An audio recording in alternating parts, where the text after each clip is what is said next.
All right, today I'd like to take a look at some basic functions in off balance. So I'm going to work here with Cameron Siemens, a good friend of mine, and we're going to take a technique that happens in Koru Daiyan, in Yankata, the first technique for instance, and we're going to take the mechanics of it and examine just the activity of delivering energy. When Cameron gets a hold of my wrist here, boom, at that moment in the kata we have this interference that we create with our wrist. And so the timing of that's very critical, little action that causes him to pop up in space.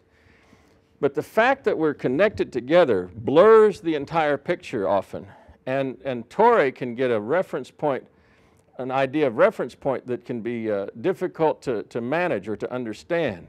To develop real kime, to develop real focused delivery of energy, it's sometimes very useful to take the same activity and then as he reaches out, just touch it.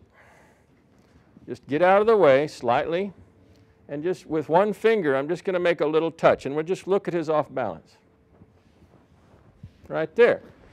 He's given me very nice forward off balance and he can recover from that, and as he does, it'll do the second touch. So there'll be a touch followed by another touch. And in between, there'll be just nothing. There'll be empty space, no contact between our bodies at all. And so we have something that looks like touch, touch, touch. And we have the result.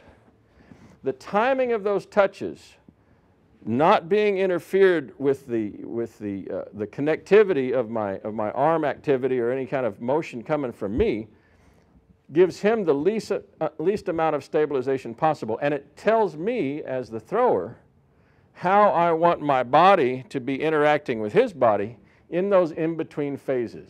It's saying that there are moments when I'm delivering energy, just a light touch, and a light touch at the top, and a light touch at the bottom. As he goes through his cycles of off balance and recovery, and in between those activities, I want him to get zero sensation from me. Zero. And that's why breaking this loose, and you can do it from the outside as well. It doesn't have to be the inside. I can be touching, touching, touching. Same thing. Or from the inside. Touch, touch, touch. Yeah. He kind of tried to grab a little at the end so he'd have a nicer fall. But basically, he didn't quite get a hold and it didn't help too much. But the activity that's throwing him is happening on the timing of those recoveries of balance. And he's given me very nice ukimi.